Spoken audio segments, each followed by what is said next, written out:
तो डिबेट शुरू होता है मुफ्ती साहब के आर्ग्यूमेंट से और वो तरह तरह के आर्ग्यूमेंट्स पेश करते हैं। फर्स्ट ऑफ ऑल वो कहते हैं कि क्या क्या मेथोडोलॉजी है जो कि हम अपना सकते हैं गॉड के टॉपिक को डिस्कस करने के लिए। तो ये एक ऐसा टॉपिक है जिसके मुताल्लिक कोई भी डिसीजन लेने के लिए अलग अलग स्टैंडर्ड्स हो सकते हैं। लिहाजा डिबेट के शुरू में ये जरूरी है कि हम ये जान लें कि आज के इस टॉपिक में कौन सा स्टैंडर्ड सही होगा और कौन सा गलत होगा। सबसे पहला स्टैंडर्ड वो है साइंस।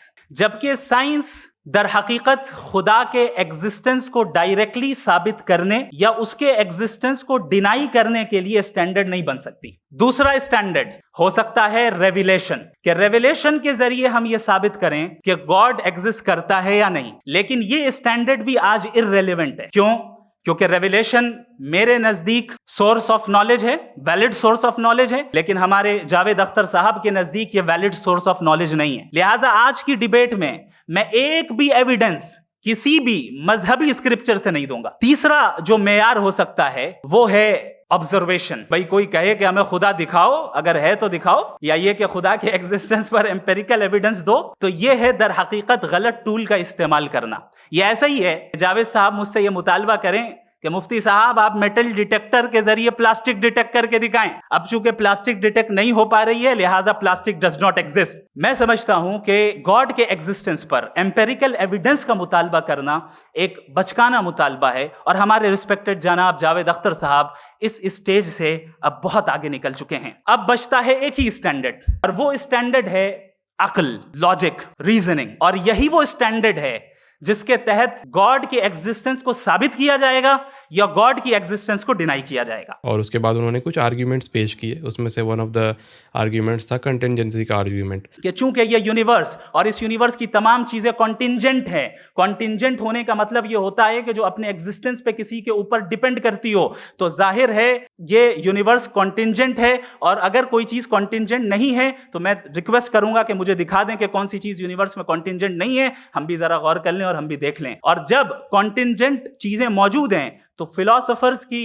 इस्तिलाह के मुताबिक, हम उस टर्मिनोलॉजी के मुताबिक हम उस जगह तक पहुंचते हैं और उस हस्ती तक पहुंचते हैं जिसे नेसेसरी बीइंग कहा जाता है, कि ये वो नेसेसरी बीइंग है जिसका मौजूद ना होना नामुमकिन हो। क्योंकि अगर ये मौजूद ना हो तो सारी चीजें एग्जिस्टेंस में आएंगी ही नहीं, और ये सारी कॉन्टिंजेंट चीजें उसी के ऊपर डिपेंड करती हैं। लेकिन जब जावेद अख्तर साहब की बारी आई तो वो टॉपिक से हटकर वो रिलीजन को इन जनरल डिस्कस करने लगे। यानी जो चीज़ें मुफ्ती शमाइल नदवी ने कही थी, यानी कि सिर्फ किसी भी रिलीजन से हटकर, तमाम तरह के रिलीजन के तासुबात से हटकर सिर्फ गॉड के टॉपिक को डिस्कस किया उन्होंने, और उसके रिलेटेड उन्होंने आर्ग्यूमेंट्स दिए। पर जावेद अख्तर साहब ने इन जनरल रिलीजियस गॉड या फिर रिलीजन को इन जनरल उन्होंने हिस्ट्री वगैरह से तरह तरह से उन्होंने कंपेयर किया, बट उन्होंने भी अपनी तरह से उसी चीज़ को एड्रेस किया। बट जो मेन टॉपिक था वो मुझे थोड़ा सा उससे हटते हुए नज़र आए।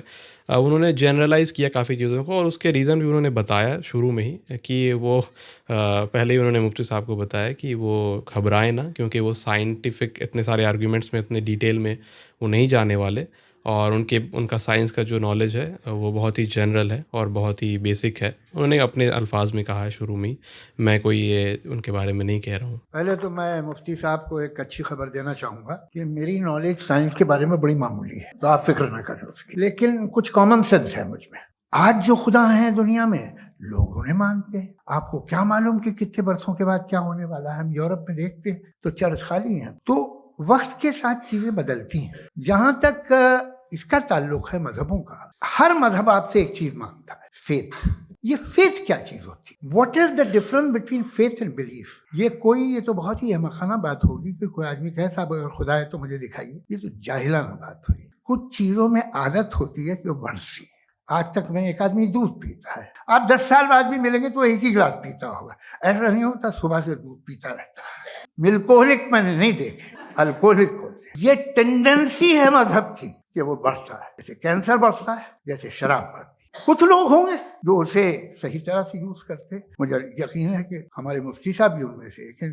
बहुत खुशी हुई मुझे इनसे मिलकर। लेकिन कितने लोग हैं? तो जावेद अख्तर साहब ने यही किया कि वो जनरली काफ़ी सारे चीज़ों को उन्होंने डिस्कस किया दिस एंड दैट, बट जो मुफ्ती साहब का जो आर्ग्यूमेंट था वो उन्होंने उस चीज़ को एंटरटेन नहीं किया, उसको डिस्कस नहीं किया। कंटिजेंसी का और कंटिजेंट बीइंग का, यानी कि नेसेसरी बीइंग का इसको डिस्कस किया मुफ्ती साहब ने, उसको उन्होंने फर्स्टली एड्रेस नहीं किया, बाद में उन्होंने किया, फिर मैं उसके ऊपर आता हूँ। और आज मैं सवाल करूंगा और उम्मीद है कि आप जवाब देंगे। अभी तक आपने वैसे कॉन्टिजेंसी आर्गुमेंट का कोई जवाब नहीं दिया है। देखिए, आपको मैं ईमानदारी से बात करूँ, एक तो मैं कॉन्टिजेंसी वर्ड ठीक से समझता नहीं, और इस वक्त भी जो आपने अंग्रेजी के अल्फाज इस्तेमाल किए वो ज़रा थोड़े से मुझे डिफ़िकल्ट और कॉम्प्लिकेटेड लगे, तो आप ज़रा सिंपल ज़बान में सवाल कर सकते हैं? बिल्कुल कर सकता हूँ जी। यूनिवर्स की हर चीज कॉन्टिजेंट होने का मतलब यह है कि वो अपने एग्जिस्टेंस में किसी के ऊपर डिपेंडेंट है। जो भी चीज डिपेंडेंट होगी वो चीज इंडिपेंडेंट नहीं हो सकती, तो उसका कोई ना कोई कॉज होगा। तो अब आप क्या समझते हैं कि ये इन्फिनिट रिग्रेस है, यानी कॉज पर कॉज, कॉज पर कॉज, कॉज पर कॉज, और कभी कोई यानी ये एंडलेसली चलता रहा? क्योंकि अगर ऐसा होगा तो हम तो एग्जिस्टेंस में आते ही नहीं। लॉजिकली ये मुत्तफक अलैह चीज है, मुत्तफक अलैह अग्रीड अपॉन। इन्फिनिट रिग्रेस तो पॉसिबल नहीं है, तो कहीं ना कहीं आपको रुकना पड़ेगा ऐसे नेसेसरी थिंग पर। नहीं, कोई जरूरत नहीं रुकने की। किसने कहा आप रुकना पड़ेगा? आप रुकते हैं खुदा पे, आप नहीं रुकते। आप कहते हैं वो हमेशा से, जब उस वक्त से है जब वक्त नहीं था। आप कहाँ रुकते हैं कि अब हुआ था वो? आप नहीं कहते। हम क्यों नहीं मान सकते कि यूनिवर्स जो है और बल्कि मल्टीवर्सेस जो है वो हमेशा से हैं, वो बनती है, बिगड़ती है। एक हमारे यहाँ एक चीज़ है ब्लैक होल, वो समेट लेता है वापस, फिर ब्लास्ट होता है, फिर फैल जाता है, और इसमें हमारी तो खैर कोई औकात ही नहीं है इंसान की। एक छोटे से जर्रे पे हम 50-60 साल की उम्र रखते हैं, जो करोड़ों अरबों साल की कायनात है उसमें, और पैदा भी निहायत ही बेहुदा वजह से हुए थे। मुफ्ती साहब जिस डेफिनेशन या फिर जिस कॉन्सेप्ट ऑफ गॉड की बात कर रहे हैं उसको डिस्कस कर रहे हैं, लेकिन जावेद अख्तर साहब उसको बात करते हुए भी लेकिन वो बार बार उस चीज़ पे जा रहे हैं कि क्योंकि रिलीजन्स इस तरह से डिस्क्राइब करते हैं गॉड को, क्योंकि रिलीजियस लोग इस तरह से, उनके एक्शंस ये हैं, उनके कारनामे ये हैं, उनके करतूत ये हैं, तो ये सारी चीज़ों से वो जज कर रहे हैं कंटिन्यूसली, जो कि उनकी तरफ से भी you can say logically, because अगर आप गॉड को डिस्कस कर रहे हैं और अगर आप किसी रिलीजन से बिलोंग नहीं करते तो ये शायद ही ऐसा होता है।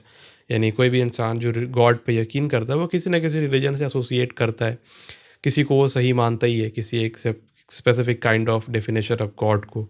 और उनका भी यही कहना है जावेद अख्तर साहब का कि आप अगर एक गॉड को मान रहे हैं, यानी एक कॉन्सेप्ट ऑफ गॉड को मान रहे हैं, तो लेकिन आप बाकी 99 गॉड के कॉन्सेप्ट को डिनाई कर रहे हैं। जिस तरह से एक एथीस्ट यानी कि वो खुद जिस तरह से डिनाई कर रहे हैं 99 चीज़ों को, मैं वहाँ पे 100 चीज़ों को डिनाई कर दे रहा हूँ। जस्ट फ़र्क हमारे बीच में सिर्फ एक कॉन्सेप्ट का है।